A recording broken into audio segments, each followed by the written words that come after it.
సాహిత్య వేదిక కరీంనగర్ వారు నిర్వహిస్తున్న పుస్తకావిష్కరణ సభకు అధ్యక్షత వహిస్తున్న మిత్రుడు డాక్టర్ వైరాగ్యం ప్రభాకర్ గారు, వేదిక ఉన్న కవి మిత్రులు అనవల్ దేవేంద్ర గారు, కవి సమీక్షకులు గజేందర్ రెడ్డి గారు, బాల సాహితీవేత్త సంగారపట్ల చిన్న రామకృష్ణయ్య గారు, కవి మిత్రుడు నూడెంకి రవీంద్ర గారు, అదేవిధంగా ఆహ్వానించే బాధ్యతలు ఇస్తున్న తడిగొప్పల కుమారస్వామి గారు, సభలో ఉన్న మిత్రులు రాసిన సేనాధిపతి గారు, ప్రముఖ సాహితీ రాసిన సేనాధిపతి గారు, సభలో ఉన్న మిత్రులు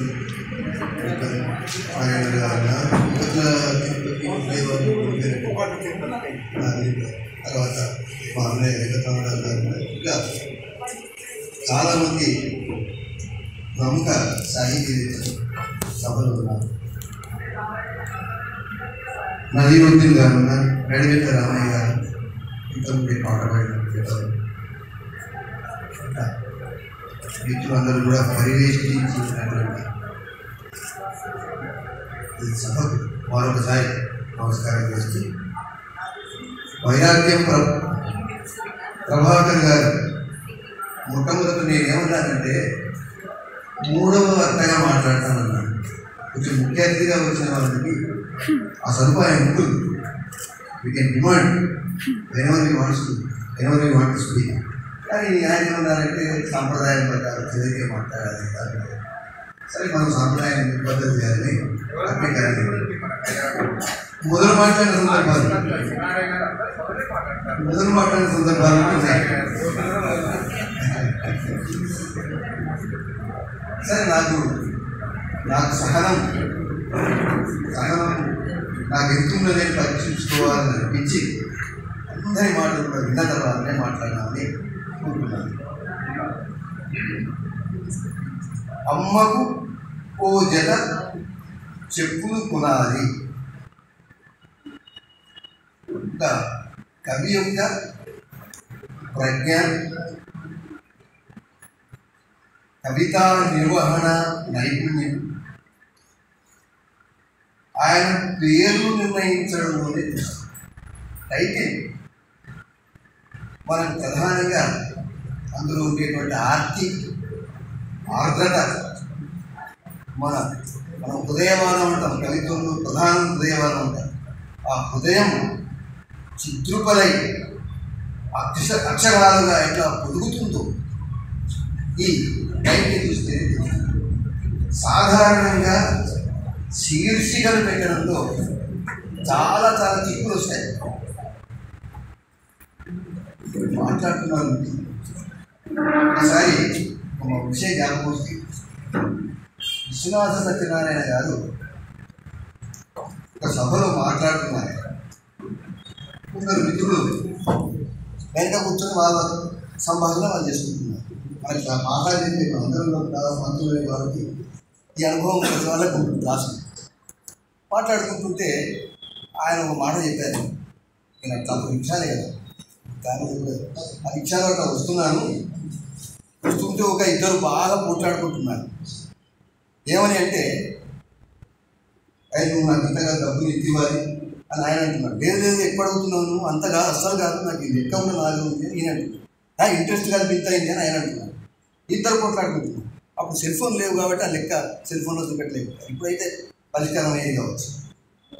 చివరికి వాళ్ళు ఏమనుకున్నారంటే, చూడక్కడ విశ్వనాథ సత్యనారాయణ అనే ఒక పిచ్చాయన ఉన్నాడు, ఆయన సభలో మాట్లాడుతున్నాడు.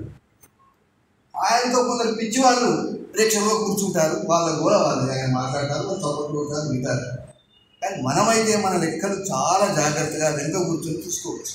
అక్కడ ఏం మనల్ని ఎవరు అనేవాళ్ళు ఎవరు లేరు అని అనుకొని వాళ్ళిద్దరు వచ్చి సభలో కూర్చున్నారు.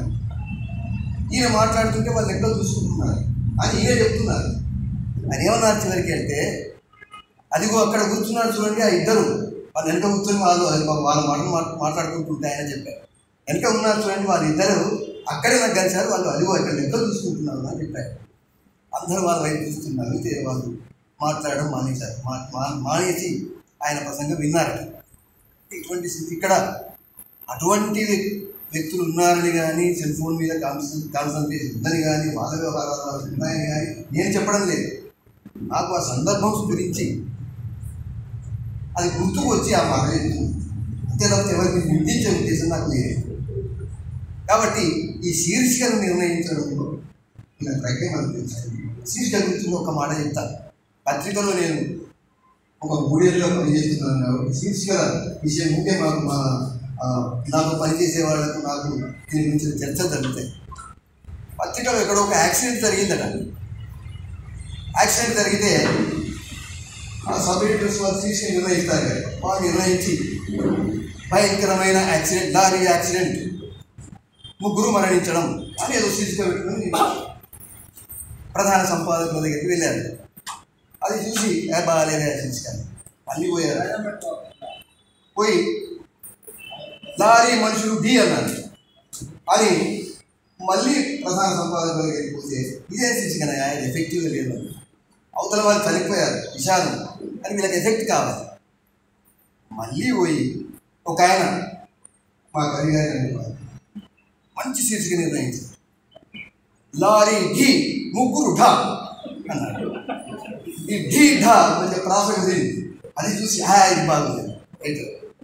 అట్లా కరెంటు ట్రెండ్, ప్రాగ్మాటిక్ ట్రెండ్ బాగా ఆప్ట్ అయ్యేటువంటి, బాగా సరిపోయేటువంటి శీర్షికలు నిర్ణయించడం కూడా ఒక ప్రతిభ. కవిత్వానికే కాదు, వార్తకైనా దేనికైనా చాలా రాసే సమీక్షలకైనా అదొక ప్రతిభ. కాబట్టి మంచి శీర్షికలు ఈ మిత్రులు అనుకున్నారు.